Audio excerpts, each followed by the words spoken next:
नमस्कार, बहुत स्वागत आपका। मैं हूं आपके साथ मनुरा सक्सेना। प्रधानमंत्री नरेंद्र मोदी ने अमेरिका की तरफ से लगाए गए टैरिफ पर पहली बार अपना बयान दिया है। प्रधानमंत्री नरेंद्र मोदी ने साफ कर दिया है कि भारत अमेरिका के आगे झुकेगा नहीं। जी हां, प्रधानमंत्री नरेंद्र मोदी ने अपने बयान में क्या कुछ कहा है, कोट करके मैं आपको बता दूं। उन्होंने कहा कि मुझे पता है कि इसकी कीमत मुझे चुकानी होगी, लेकिन मैं उसके लिए तैयार हूं, लेकिन अपने किसानों और साथ ही पशुपालकों के हित को सर्वोपरि रखता हूं। उनके हितों के साथ खिलवाड़ नहीं होने दूंगा। अपने दर्शकों को बता दें कि साफ तौर पर टैरिफ वॉर लगातार छिड़ा हुआ है। भारत पर टैरिफ बम फोड़ा गया है। ट्रंप की तरफ से 25% टैरिफ पहले से ही लागू हो चुका है। अतिरिक्त 25% की भी बात कह चुके हैं। कुल मिलाकर 50% टैरिफ लगा चुके हैं ट्रंप। बावजूद इसके उन्होंने ये भी कहा है कि सेकेंडरी भी लगाने वाला हूं, लेकिन इन चेतावनी के बावजूद विदेश मंत्रालय साफ तौर पर यह कह चुका है कि अनिवार्य है, अनुचित है और गैर जिम्मेदाराना रवैया है अमेरिका का, ट्रंप का। और इस बीच प्रधानमंत्री नरेंद्र मोदी का यह बयान अपने आप में बहुत महत्वपूर्ण हो जाता है। क्लियर स्टैंड भारत सरकार का दिखाता है और इस सीधी चेतावनी भी ट्रंप को है कि ट्रंप कुछ भी कर लें, लेकिन भारत सरकार के लिए, मोदी सरकार के लिए, प्रधानमंत्री नरेंद्र मोदी के लिए किसानों के हित सर्वोपरि हैं और पशुपालकों के हित सर्वोपरि हैं। यहां पर किसानों को और पशुपालकों का जिक्र प्रधानमंत्री नरेंद्र मोदी की तरफ से क्यों किया गया है, इसे आपको समझना होगा। दरअसल अपने दर्शकों को बता दें कि एक डील होने की कोशिश लगातार हो रही थी भारत और अमेरिका के बीच में, जिसमें अमेरिका चाहता था कि उसकी जो शर्तें हैं उस पर डील हो जाए। तो भारत का साफ तौर पर कहना था कि ये दो तरफा होता है, एक तरफा डील नहीं होती है। इसको लेकर लगातार नेगोशिएशंस के कई दौर चले, लेकिन अमेरिका साफ तौर पर चाह रहा था कि उसकी शर्तों पर एक डील हो और इसीलिए डील अपने मुकाम तक नहीं पहुंच पाई। अब सवाल यह है कि डील अपने मुकाम तक क्यों नहीं पहुंच पाई और क्यों आज किसानों को और पशुपालकों का जिक्र प्रधानमंत्री नरेंद्र मोदी ने किया है और कहा है कि राष्ट्र हित सर्वोपरि है, मेरे लोगों के हित सर्वोपरि हैं, किसानों के हित सर्वोपरि है, पशुपालकों के हित सर्वोपरि है। दरअसल इसके पीछे बहुत महत्वपूर्ण फैक्टर है। यहां अमेरिका ये चाहता था कि जो भारत का बाजार है उसके लिए खुल सके, खास तौर पर डेयरी प्रोडक्ट्स को एंट्री मिल सके, खास तौर पर जो कृषि क्षेत्र है उसमें उसको पूरा बाजार मिल सके। लेकिन हमने सीमित उनको द्वार दिया था, उसकी एंट्री नहीं दी जा रही थी और इसीलिए बौखला गए थे ट्रंप, इसीलिए बौखला गया था अमेरिका और ये टैरिफ वॉर जो है वो छिड़ा और टैरिफ बम अमेरिका ने भारत पर फोड़ा। दरअसल यहाँ पर अमेरिका ये चाहता था कि जो उसके डेयरी प्रोडक्ट्स हैं उसका बाजार भारत का बाजार उसे मिले और अपने डेयरी प्रोडक्ट्स यहाँ पर वो बेच सके। अब डेयरी प्रोडक्ट्स पर क्यों आपत्ति थी ये आपको समझना होगा। वजह ये थी कि जो डेयरी प्रोडक्ट्स अमेरिका की तरफ से हमारे भारत के बाजार में आते, वो दरअसल वो जो गाय है अमेरिका में, वहाँ पर नॉनवेज उन गायों को खिलाया जाता है ताकि जो प्रोटीन है उसकी मात्रा गाय के दूध में बढ़ाई जा सके। अब हमारे यहाँ गाय को सर्वोपरि माना जाता है, पूजा जाता है, भगवान का दर्जा दिया जाता है। प्यार से हम उन्हें गौ माता कहते हैं और घर में भी जब रोटी निकलती है तो सबसे पहले गाय के नाम की निकलती है। तो कोई त्योहार होता है तो सबसे पहले गाय का टीका किया जाता है। तो यहाँ पर गाय हमारे लिए पूजनीय है, गाय माता है और गाय को हम शाकाहारी पशु मानते हैं, उसकी पूजा करते हैं। लेकिन अब आप सोचिए, अमेरिका में जो गाय है उसे आप मीट दे रहे हैं, आप उसे नॉनवेज दे रहे हैं उसके भोजन में, ताकि आप प्रोटीन की मात्रा उसके दूध में बढ़ा सके। वही दूध क्या भारत में बिक सकता है? क्या ये कोई भी एक्सेप्ट कर सकता है?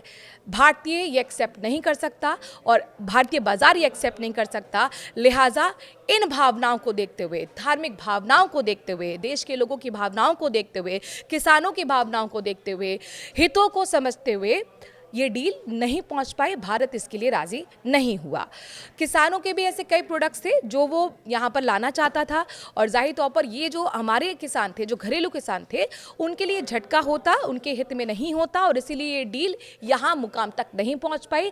तो साफ तौर पर प्रधानमंत्री नरेंद्र मोदी ने इसीलिए जिक्र किया है, ये कहते हुए कि मेरे लिए मेरे किसानों का हित सर्वोपरि है, मेरे लिए पशुपालकों का हित सर्वोपरि है और किसान प्रधान ये देश माना जाता है और इसीलिए क्लियर स्टैंड है, ये क्लियर एक झटका है, ये क्लियर एक चेतावनी है, ये क्लियर एक मैसेज है ट्रंप के लिए कि आप कितने भी बड़बोलेपन के साथ आप हमें चेतावनी दें, कितने भी आप टैरिफ लगा दें, हम आपके आगे झुकने नहीं वाले हैं। अच्छा, इसका एक तोड़ भी निकाल लिया गया है। तोड़ क्या है? क्योंकि जाहिर तौर पर अर्थशास्त्री तो यही कहेंगे कि ठीक है, आपने झटका दे दिया, अमेरिका के आगे नहीं झुके, अच्छी बात है, लेकिन इकोनॉमी पे असर ना पड़े इसके लिए आप कर क्या रहे हैं? बहुत महत्वपूर्ण सवाल है, इसका भी जवाब जान लीजिए। दरअसल यहाँ पर प्रधानमंत्री नरेंद्र मोदी ने भी कई मंचों से ये एक मैसेज दे दिया है कि अब हम अपने घरेलू प्रोडक्ट्स की तरफ बढ़ रहे हैं, हम स्वदेशी प्रोडक्ट्स को बढ़ावा देंगे। और इसीलिए प्रधानमंत्री नरेंद्र मोदी ने हाल ही में एक रैली से लोगों को संबोधित करते हुए ये अपील की है कि आप लोग स्वदेशी प्रोडक्ट्स को, स्वदेशी उत्पादों को खरीदें। ये आप एक भारतीय नाते आपका कर्तव्य भी है। और जाहिर तौर पर जब डिमांड बढ़ेगी तो भारतीय प्रोडक्ट्स जो हैं वो बाज़ार में आएंगे, और अगर बाज़ार में आएंगे और अगर वो ख़रीदे जाएंगे तो फिर ये पूरी चेन होती है, इकोनॉमी को बूस्ट मिलेगा।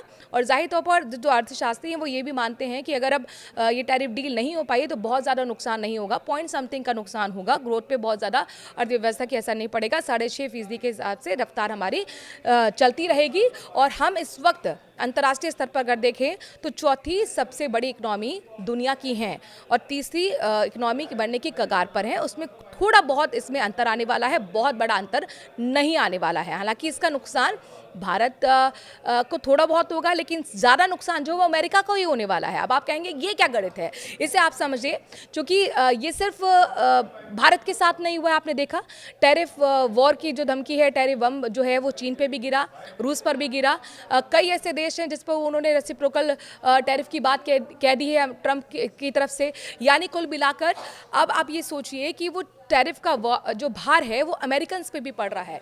एक सर्वे आया है, इसमें बताया गया है कि हर अमेरिका को इसके लिए सालाना 2 लाख का नुकसान उठाना पड़ेगा। क्योंकि अब क्या होगा कि अगर आप किसी देश पर टैरिफ ज़्यादा लगा रहे हैं तो वहाँ से जो सामान आयातित होकर अमेरिका पहुँचा उसकी भी तो कीमत बढ़ेगी, यानी कि जो अमेरिकन हैं उनको महंगे दामों पर खरीदना पड़ेगा। और इसीलिए वैश्विक मंदी की तरफ भी ये स्थिति जाती हुई दिख रही है और इसका नुकसान जो है अमेरिका को उठाना पड़ेगा। डेड इकोनॉमी ट्रंप कह चुके हैं, लेकिन जाहिर तौर पर आंकड़ों पर नजर डालना चाहिए ट्रंप को कि आखिरकार किस तरह से रफ्तार बढ़ती हुई भारत की ये इकोनॉमी है जो कि अमेरिका से भी ज़्यादा है। अमेरिका 3% की रफ्तार से बढ़ रहा है। और इन सब के बीच में बड़ी बात यह है कि ये सब कुछ क्यों कर रहे हैं ट्रंप, इसे समझना बेहद ज़रूरी है। इसके पीछे सिर्फ और सिर्फ एक रणनीति है। चूंकि ट्रंप एंट्री चाहते हैं भारत के बाजार में, एक सबसे बड़ा बाजार भारत का है दुनिया के अंदर, हर कंपनी यहाँ पर आना चाहती है, हर देश एंट्री आना चाहता है। और इसीलिए ट्रंप की एक हिस्सियाहट जब उन्हें एंट्री पूरी तरह से अपने शर्तों पर नहीं मिल रही तो उनके बयानों में साफ तौर पर दिख रही है। प्रधानमंत्री नरेंद्र मोदी के आज जो बयान आया है, जो एक बड़ा झटका ट्रंप को दिया गया है, जो एक मैसेज दिया गया है, आप इससे कितना इत्तेफाक रखते हैं? क्या कहना चाहते हैं कि बहुत अच्छा कदम प्रधानमंत्री ने उठाया है, जो उन्होंने हितों को सर्वोपरि रखा भारत के और किसानों के, पशुपालकों के? राय ज़रूर कमेंट के जरिए दीजिए। आपके राय का, कमेंट का हमें इंतज़ार रहेगा। नमस्कार।